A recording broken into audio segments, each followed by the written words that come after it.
최고의 법률 전문가들과 함께하는 GBC 법률 상담의 구도경입니다.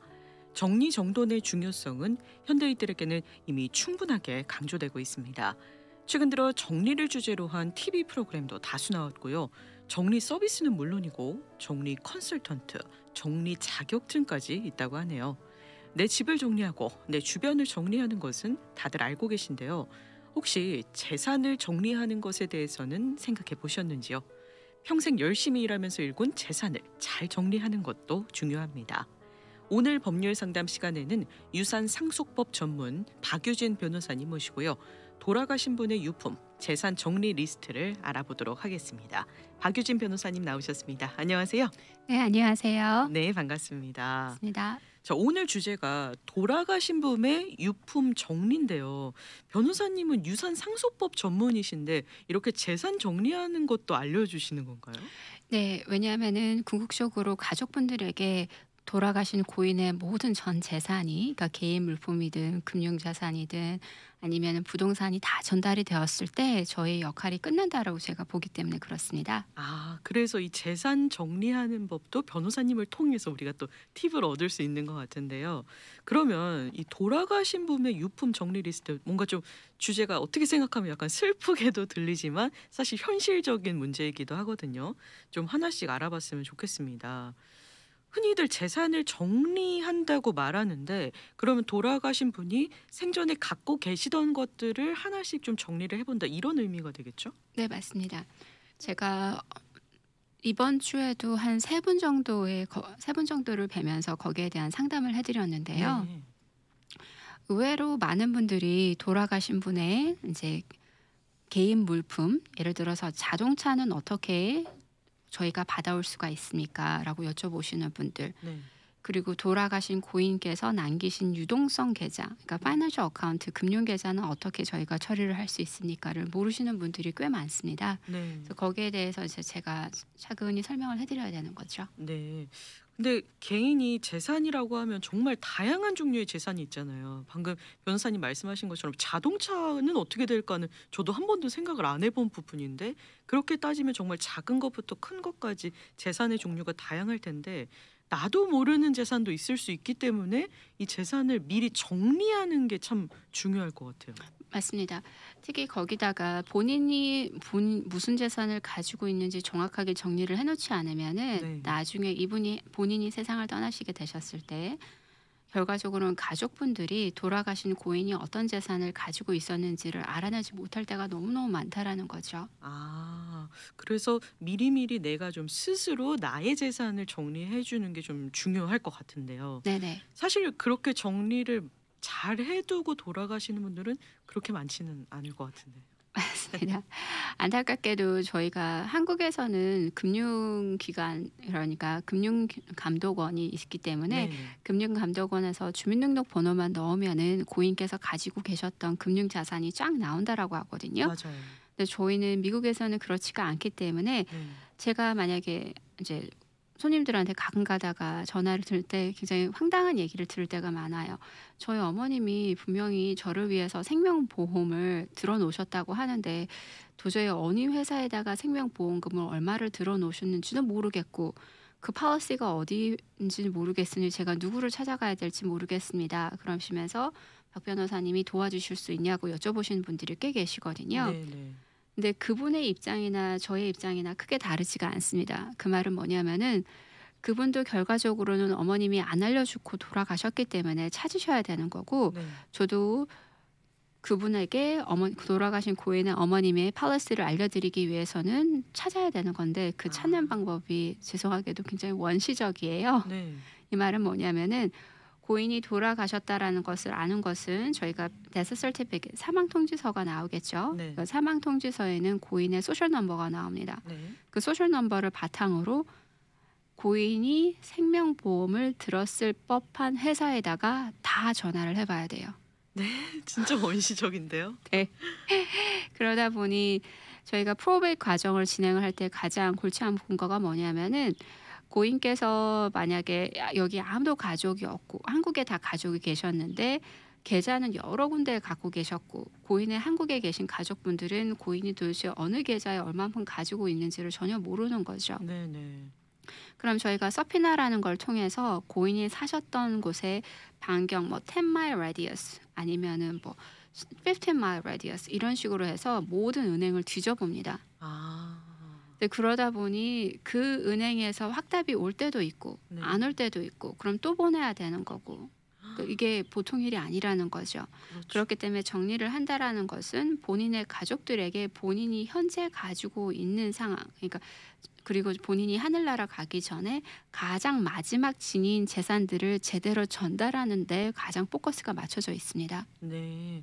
그러면 우리가 이 돌아가시기 전에 미리미리 나의 재산 리스트를 좀 정리를 해두면 가장 좋겠지만 일단은 저희가 먼저 살펴볼 부분이 돌아가신 분이 미처 정리를 못하고 돌아가셨다면 그럼 남은 분들이 어떤 리스트를 가지고 이 재산을 좀 찾아봐야 될까? 그 부분을 먼저 이야기 나눠봤으면 좋겠어요. 네네. 뭐 다양한 종류의 재산이 있기 때문에 정리하는 게 쉽지는 않을 텐데 일단은 딱 떠오르는 게 재정적인 부분 먼저 생각을 하게 되거든요. 가장 궁금한 점은 이 돌아가신 분들의 금융 계좌는 어떻게 되는지 그 부분이 제일 궁금해요. 제가 고객분들한테 트러스트를 만들면서 금융 계좌에 대한 인포메이션을 꼭 알려달라고 말씀을 드리고요. 네. 그거는 아까도 이제 말씀드렸듯이 고인의 가족들에게 전달을 하기 위함이 가장 크고요. 네. 두 번째로는 제가 꼭 말씀드리는 사항이 수혜자 설정을 해놓으시라고 아니면은 계좌 자체를 이제 트러스트로 만들어 놓으셨으니 네. 계좌를 트러스트 계좌로 전환을 하라고 말씀을 드립니다. 이 말은 생명보험에다가 수혜자를 설정할 수 있듯이 네. 일반 계좌에도 수혜자 설정이 가능합니다. 개인 아. 계좌라고 하면은요. 그냥 일반 우리 아는 은행들에도요? 예, 맞습니다.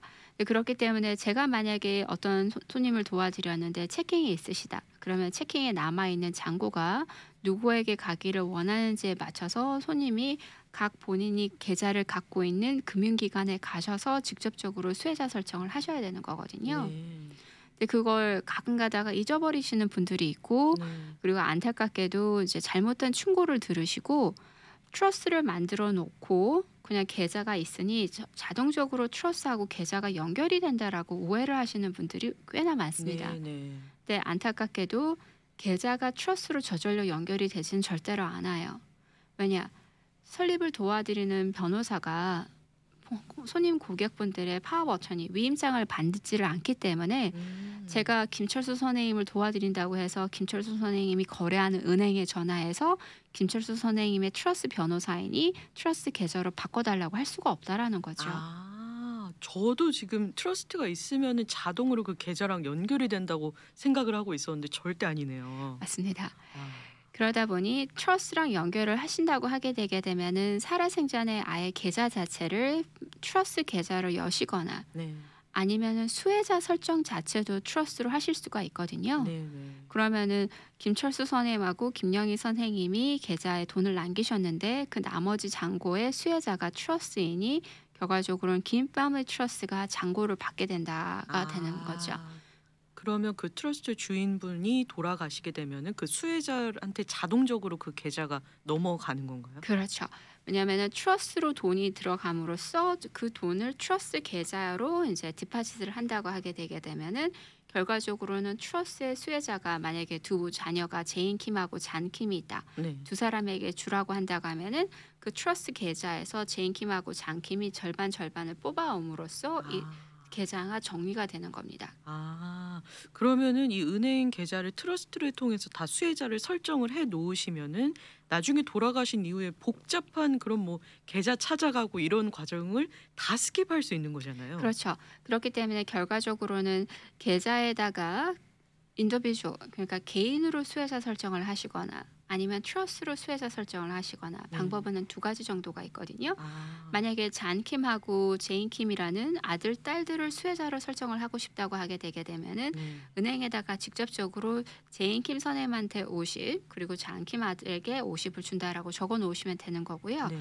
근데 하필 만약에 한 사람이 너무 멀리 살아서 이거를 찾아오기가 힘들다 한다고 하게 되게 되면은 수혜자 설정을 긴 패밀리 트러스트로 해놓는다고 했었을 때 아들이나 딸 둘 중에 한 사람이 은행에 가서 책을 이슈를 받아오는 거죠. 네. 김밤의 트러스로 만약에 아. 잔고가 10만 불이었다. 네. 그럼 10만 불이 Pay to the order of 김밤의 트러스로 나오게 되는 거고 그 돈을 김밤의 트러스에다가 디파짓을 한 다음에 나머지 5만 불을 멀리 사는 사람에게 가깝게 살아서 행정적인 일을 처리한 사람이 전달을 해줌으로써 네. 일이 굉장히 그러니까 간단하게 끝날 수가 있습니다. 아, 그래서 트러스트를 만드는 것 자체가 일단 가장 중요한 건 것 같아요. 맞습니다. 네, 이 네네. 고인의 이런 재산, 금융적인 부분에 있어서는 트러스트를 통해서 미리미리 준비하시는 방법이 가장 간단하게 해결할 수 있는 방법인 것 같고요. 그렇죠. 그러다 보니 고인이 하늘나라 가신다고 할지라도 트러스로 돈을 받아오기 때문에 네. 트러스 계좌만 설정이 된다고 하게 되면은 결과적으로는 개인으로 본인이 남기셨던 돈이라고 할지라도 모든 재산이 부동산이며 유동자산이 트러스로 들어오게 되거든요. 네. 그러면 이 트러스 안에서 수혜자 설정을 한 대로 결과적으로는 받아가실 수가 있고 그리고 개인으로 받아갔을 때하고 트러스로 받아갔었을 때의 차이점은 뭐냐면은 만약에 존 킴하고 제인 킴하고 50대 50을 받아가라고 했는데 하필 두 사람 중에 한 사람이 소송을 이제 당하고 있었던 거예요. 네. 이런다고 하면은 본인들이 찾아가게 된다고 하면은 본인들의 채권자에게 이 돈이 그대로 노출이 되겠죠. 아, 네. 근데 부모님이 만드셨던 김밥을 트러스를 통해서 먼저 그 돈이 입금이 된다고 하게 되게 되면은 네. 해당되는 채권자 소송이 있는 사람이 여기에서 돈을 건드리지 않는 이상은 빼오지 않는 이상은 본인의 개인으로 빼오지 않는 이상은 아직 부모님의 돈이지 본인의 돈은 아닌 걸로 간주가 되는 거거든요. 저희가 그런 식으로 트러스를 적어 놓습니다. 네. 뭐라고 적었느냐면은 beneficiary, 그러니까 대부분 자녀죠. 수혜자의 채권자는 상속인이 아니다라고 적어 놓기 때문에 그런 상황에서 자녀가 어떻게 보면은 재산을 보호하기 위해서 트러스에다가 장기간으로 둔다고 할지라도 이 사람이 위법을 하는 것이 아니라는 것이죠. 아, 정말 재산을 보호하는 그런 수단도 트러스트를 통해서 만들 수 있는 거군요. 맞습니다. 네네. 네. 이렇게 은행 계좌에 대해서는 트러스트를 통해서 충분히 보호하고 또 안전하게 상속될 수 있도록 하는 방법이 있는데 또 재정적인 부분이라고 하면 또 다양한 리스트가 있을 거 아니에요. 네네. 어떤 부분을 또 살펴봐야 될까요?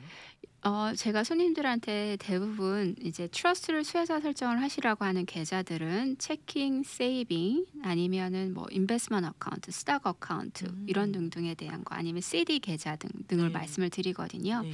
근데 거기서 이제 빠지게 되는 재정 상품들이 있습니다. 금융 계좌들이. 특히 네. 리타이먼트 펀드, 그러니까 은퇴 계좌들은 제가 트러스를 수혜자로 설정을 하지 말라고 말씀을 드리는데요. 네. 그 이유는 다른 계좌들은 이미 세금 보고 애프터 텍스 머니가 거기 들어가 있는 거잖아요. 네, 그러니까 네, 네. 인컴 텍스를 하신 돈들이 대부분 네. 이제 내신 돈들이 거기 들어와 있죠. 반면에 많은 은퇴 계좌들은 뽑으실 때 세금을 내야 되는 그러니까 세금이 유예가 된 텍스가 그렇죠. 디퍼된 상품들이 꽤나 많거든요. 네, 네. 그러다 보니 그 돈을 뽑게 됐었을 때 한꺼번에 인출을 많이 하게 되는 상황이라고 하게 되면은 굉장히 그 해 내야 되는 소득세가 많아지겠죠. 네. 근데 대부분의 은퇴 계좌들은 어떻게 설정이 되냐면은 그러니까 갖고 계신 분의 나이에 맞춰서 이분이 유탈하고 나서 돌아가실 때까지 되도록이면 이 돈이 증발하지 않도록 아주 조금씩 빼가도록 계산이 되어 있어요. 네, 네. 그러면은 부모님이 돌아가시고 나서 아까 이제 제인 킴하고 잔 킴이 돈을 부모님들의 은퇴 계좌에서 돈을 반반을 받아온 다음에 본인들 계좌로 롤오버, 그러니까 흡수를 시켰다고 하게 되게 네. 되면은 똑같이 금융 상품이 어떻게 또 다시 재정비가 되냐면은요. 은퇴 계좌가 그 해당 롤오버 받은 수혜자의 생명 얼마만큼 오래 살지에 맞춰서 RMD가 저희가 결정이 된다라고 저희가 생각을 하거든요. 네. 그러면은 그 잔 킴하고 제인 킴 선생님이 하늘나라 가실 때까지 조금씩 R&D를 조금씩만 꺼내서도 쓰실 수가 있다라는 거죠. 그죠? 아. 만약에 흡수가 된다면 네, 전제를 네. 하면은요. 네. 근데 그게 아니고 트러스가 수혜자 설정이 된다고 하게 되게 되면은 트러스는 아시다시피 리걸 엔터티지 생명이 있는 뭔가 장치가 아닙니다. 은퇴를 하거나 결정을 지을 수 있는 뭔가 단위가 아니기 때문에 결과적으로는 부모님이 은퇴 계좌에다가 수혜자 설정을 트러스로 한다고 하게 되게 되면은 한꺼번에 돈을 인출을 해야 될 상황이 생길 수가 있다라는 거죠. 조금씩 늘려나가는 건 안 되고. 그렇죠. 네. 그러다 보니 조금씩 빼셨으면은 조금에 대한 그때그때마다 소득세를 내시면 되시는데 네. 트러스트를 수혜자 설정을 해 놓는다고 하게 되게 되면은 한꺼번에 돈을 자녀들이 인출을 많이 해야 되니 네. 그 해에 자녀가 불필요하게 소득세를 많이 내야 될 상황이 생길 수가 있기 때문에 네. 되도록이면은 텍스 디퍼 그러니까 세금이 유예된 은퇴 계좌는 트러스트로 넣으실 것이 아니고 트러스트랑 연결 지을 것이 아니고 첫 번째 수혜자는 배우자, 두 번째 수혜자는 자녀들로 이렇게 꼭 개인으로 설정을 하시라고 말씀을 드립니다. 세금 문제를 또 생각 안 할 수가 없기 때문에 은퇴 계좌는 좀 주의하실 필요가 있겠군요. 맞습니다. 네. 근데 세금을 미리 내는 형식의 은퇴 계좌이면은 그냥 수혜자 설정해도 상관없겠죠? 그렇죠. 네네. 네. 은퇴 계좌 부분에 있어서만 좀 이렇게 전문가랑 상담을 통해서 어떤 방법으로 수혜해 주는 게 좋을까, 상속하는 게 좋을까를 좀 결정을 하셔야겠군요. 네네. 그리고 평소에 이제 사시면서 뭐 빌려준 돈이 있을 수도 있잖아요, 누군가에게. 근데 그걸 받지 못하고 돌아가셨다면 이 부분은 어떻게 되는 건가요? 그러니까 그럴 경우가 정말 많습니다. 네. 그래서 첫 번째 제가 손님들에게 항상 드리는 말씀은 뭐냐면은 빌려주게 되셨을 때 차용증을 제대로 적어 놓으라고 항상 말씀을 드리거든요. 네. 왜냐하면은 차용증을 제대로 적지 않으셨다고 하게 되면은 자녀분이 우리 부모님이 정말 이걸 돈을 빌려주신 게 맞는지 아니면 돈을 돌려받으셨는지를 확인할 길이 너무 힘들고요. 그렇죠. 그리고 차용증 뒤편에 돈을 만약에 일시불로 받았으면은 받았다라고 하고 정확하게 이제 더 이상 차용증이 소용이 없다라는 걸 밝히시거나 아니면은 일시불로 받지 않고 분할을 해서 받는다고 하면은 얼마가 남아 있고 얼마가 아직 이제 얼마까지 갚았요라를 정확하게 해 놓으셔야지 나중에 자녀분들이 받으셨을 때 만약에 10,000불을 빌려줬는데 6,000불은 돌려받았고 4,000불은 아직 남아 있다라는 게 정확하게 알 수가 있다라는 거죠. 네. 제가 아직도 기억나는 손님이 있는데 이제 외동 아드님이셨어요. 근데 외동 아드님이 정말 아버님이 돌아가시고 나서 사과 상자 같은 데다가 서류를 잔뜩 들고 오신 거예요. 네. 근데 아버님이 평상시에 성격이 좋으셨는지 지인분한테 돈을 잘 빌려주셨나 봐요. 근데 아드님이 영어를 하시는 분이셨고 한국말을 전혀 읽고 쓰지를 못하셨거든요. 그런데 아버님이 이게 분명히 뭔가 차용증에 관련된 서류를 모아놓은 것 같은데 이거에 대해서 아빠가 아직 그러니까 못 받은 돈이 있으면 어떻게 해야 될지 알려주세요라고 하셨단 말이에요. 네. 제가 차용증을 훑어봤는데 뭐라고 적어 놓으셨냐면은 예를 들어서 미스터 김에게 10,000불을 빌려줌 이렇게 적어 놓으신 거예요. 아. 그럼 도대체 그 미스터 김이 누군지는 모르겠고 네. 정말 빌려주셨는지 아니면 정말 고인의 통장에서 그 돈이 나갔는지 아니면 고인께서 그 미스터 김에게 돌려받은 게 있는지 그걸 확인할 길이 없는 거죠. 뭐 연락처도 없고 주소도 그렇죠. 없고요. 제가 나중에 한 10장 정도의 그런 서류들을 들고 아드님한테 너무 죄송한데 여기서 지칭하는 분을 아시지를 못하면은 저희도 찾아드릴 수가 없다라고 말씀을 드렸던 거죠. 아이고, 네. 차용증을 쓰더라도 정확하게 쓰셔야지 나중에 돌아가신 후에라도 그 돈을 받을 길이 있는 거군요. 네, 맞습니다. 근데 차용증을 쓰더라도 안 주려고 하시는 분들은 참 받아내기가 힘들거든요.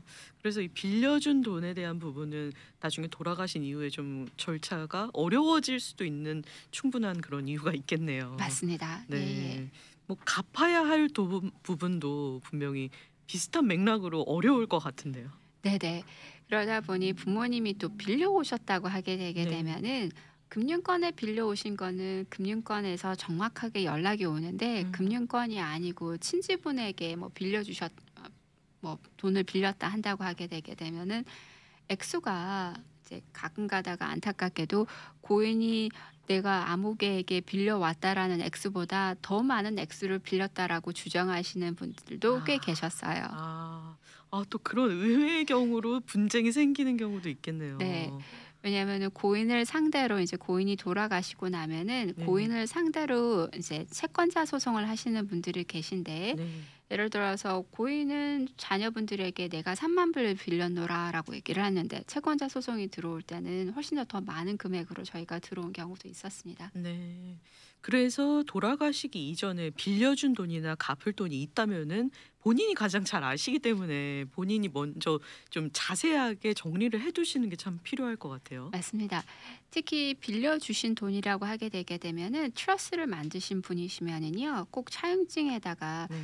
김철수 선생님, 뭐 김영희 선생님이 빌려주셨다가 아니고 두 분의 트러스트가 빌려줬다라는 이런 식으로 적으시는 거를 제가 권고드리는 편인데요. 그 이유는 다 빚 상환을 받지 못한 상태에서 돌아가신다고 하면은 트러스트랑 연결되는 자녀들이 결과적으로는 부모님을 대신해서 해당되는 빚을 변제받을 수가 있거든요. 아 그래서 트러스트 이름으로 돈을 빌려줬다. 이렇게 네. 조항을 쓰시는 게 그렇죠, 그렇죠. 중요하겠네요. 네네. 그리고 또 생각해 볼 문제가 이제 돌아가신 분도 세금을 내야 되죠? 네, 맞습니다. 네. 이 부분은 어떻게 정리하면 좋을까요? 적어도 돌아가시고 나서는 이제 그해 1 월에 돌아가셨던 12 월에 돌아가셨던 상관없이 기다렸다가 내년 4월 15 일까지는, 그러니까 네. 2000 만약에 2021 년에 돌아가셨던 분이 계셨다 하면 2022 년도 올해 4월 18 일까지 연장이 되죠. 네네. 4월 18 일까지는 돌아가신 고인의 마지막 세금 보고를 마무리 지어 줘야 합니다. 아 세금 문제는 또 의외로 잘 생각을 못 하고 넘어가는 경우가 많잖아요. 맞습니다. 네. 네네. 이 세금도 잘 보고하실 수 있도록 미리미리 좀 그 자료를 모아 두시는 게 필요할 것 같고요. 그리고 만약에 돌아가신 분께서 소셜 연금을 받을 돈이 있었다면 이 부분은 어떻게 되나요? 예. 소셜연금을 받으실 돈이 있었다고 하게 되게 되면은 대부분 본인 계좌로 이제 연결을 해 놓으시는 경우가 많거든요. 네. 소셜 당국에서 계좌로 돈이 들어오게끔. 그런다고 하게 되면은 그 계좌에 들어온 돈이 제대로 들어오는지를 확인을 하셔야 되시는 거고요. 음. 특히 돌아가신 분께서 이제 배우자를 남기셨다 하게 되게 되면은 배우자는 선택권이 생기는 거예요. 돌아가신 배우자의 소셜연금을 타든지 아니면 본인의 소셜연금을 타든지 이런 선택권이 남아 있게 되는데, 아. 네, 대부분 이제 남편분이 먼저 돌아가시면은 아내분이 남편 거를 대신 수령하게 되는 경우가 많습니다. 네네. 네. 두 분이 살아생전에는 남편 것도 타시고 아내 것도 탈 수가 있는 반면에 이제 남편분이 돌아가시거나 아내분이 돌아가시면은 돌아가신 분의 목 아니면은 본인 목 그 둘 중에 하나를 골라야 되는 거예요. 아 둘 다는 불가능해지는 건가요? 예, 맞습니다. 그러다 보니 소셜연금에서 두 분께서 두 분의 소셜연금으로 이제 은퇴 생활을 다 계획을 하셨던 분들은 네. 한 분이 떠나시고 나서 갑작스럽게 금액이 조금 줄어들게 되었을 때 음. 은퇴 생활에서 어려움을 겪으시는 분들도 조금 있으시죠. 아 소셜 연금 이 부분은 저도 몰랐는데 꼭 생각해 보셔야 될 것 같고요. 그리고 이런 은행 뭐 계좌, 금융 계좌 말고도 개인이 뭔가 갖고 계시는 고가의 물건들 뭐 귀중품도 있을 거 아니에요. 이런 부분도 트러스트로 만들어 놓나요? 예. 주로 제가 손님들에게 고가의 물건들 중에서 이제 누구나 아는 고가의 물건을 지니신 분들은 저희가 쉬워요. 그러니까 네. 예를 들어서 고품의 시계라든지 네네. 아니면 브랜드 네임의 무슨 보석이라든지 음. 그건 리세일 밸류가 확실하죠. 네.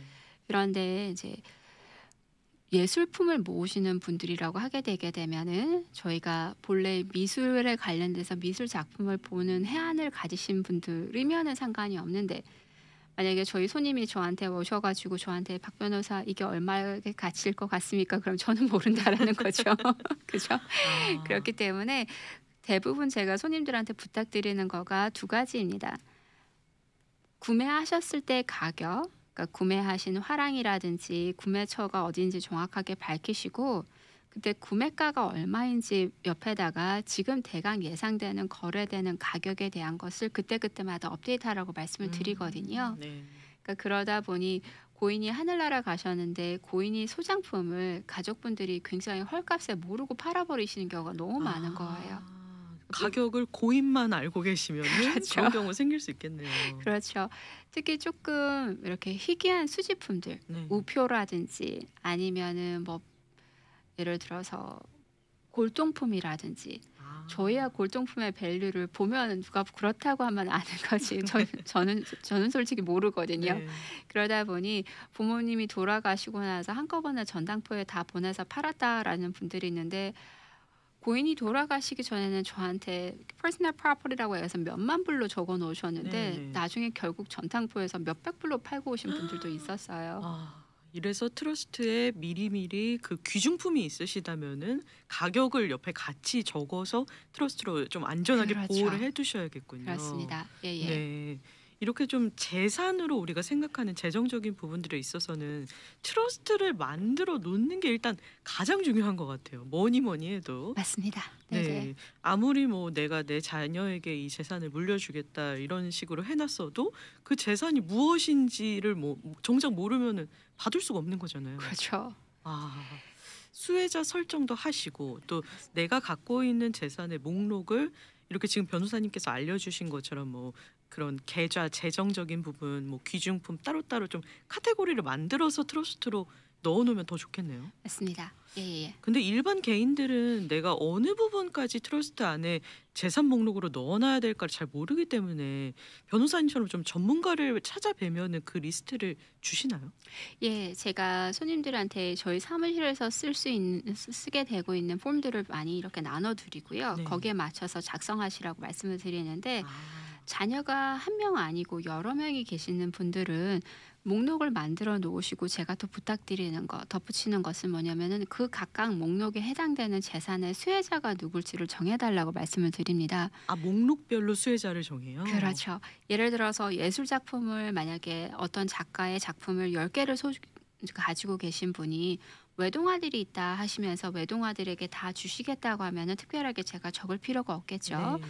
근데 그렇지 않고 가지고 계시는 작품 10개 중에서 5개는 아들을 주고 싶고 5개는 딸을 주고 싶다. 그러면 각각 그 5개마저 하나하나마저도 가치가 다를 수가 있고 크기가 다를 수가 있기 때문에 네. 제가 손님들한테 일종의 아카이브처럼 작업을 이렇게 목록 정하는 작업을 하라고 항상 말씀을 드립니다. 네. 그러면은 받으시고 나서 고인이 하늘나라 만약에 해당되시는 분이 하늘나라 가신다고 할지라도 자녀분들이 우왕좌왕하지 않고 누가 어떻게 받아갈지를 정확하게 알 수가 있는 건데 서로 우애가 좋은 사람들이면은 상관이 없는데 네. 우애가 좋지 않으면은 고가의 품목을 본인들이 더 가져가려고 싸우는 경우가 종종 생기는 거죠. 우리가 진짜 드라마에서 보는 것처럼 이 물건 하나 갖다가 싸우는 경우가 실제로 발생을 하는 거군요. 네, 맞습니다. 네. 근데 이 돌아가신 분이 재산 정리가 제대로 안 돼 있으면은 결국에는 남아 계신 분들, 이 수혜자분들로 설정 뭐 돼 있을 수도 있고 안 돼 있을 수도 있지만 이 자녀분들이 상속 법원에 가는 길밖에 없는 건가요? 맞습니다. 결과적으로는 부동산을 이제 이양받기 위해서 네. 명의를 이전받기 위해서 그리고 아니면은 금융재산에 대해서 금융재산의 잔고를 다시 이제 또 받기 위해서 또 결과적으로는 프로베이트, 그러니까 상속 법원에 가서 받아오셔야 되는데요. 네. 그 과정 자체가 워낙 이제 길고 그러니까 음. 시간이 많이 걸린다라는 얘기죠. 시간이 많이 걸리고 변호사 비용도 만만치 않기 때문에 네. 되도록이면은 손님이 그러니까 고객분들이 부모님들이 살아생전에 숙제를 잘 해 놓으셔야지 그 똑같은 숙제를 자녀분들이 시간과 돈을 들여서 하지를 않아도 된다라는 거죠. 맞습니다.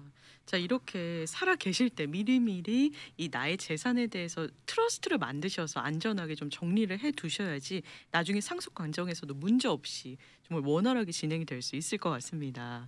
자, 오늘 방송을 들으시고 유산 상속 관련해서 문의사항이 있으신 분들은 박유진 변호사님 사무실로 연락 주셔서 도움 얻으시길 바라겠습니다. 전화번호 안내 부탁드릴게요. 네, 오렌지 카운티는 714-523-9010, 714-523-9010이고요. 그리고 LA는 213-380-9010, 213-380-9010입니다. 네, 편한 위치로 연락을 주셔서요. 유산 상속 관련해서 다양한 조언 얻으셨으면 좋겠습니다. 자, 오늘도 함께해 주신 유산 상속법 전문 박유진 변호사님 감사하고요. 저희는 다음번 이 시간에 또 찾아뵙도록 하겠습니다. 고맙습니다. 네, 감사합니다.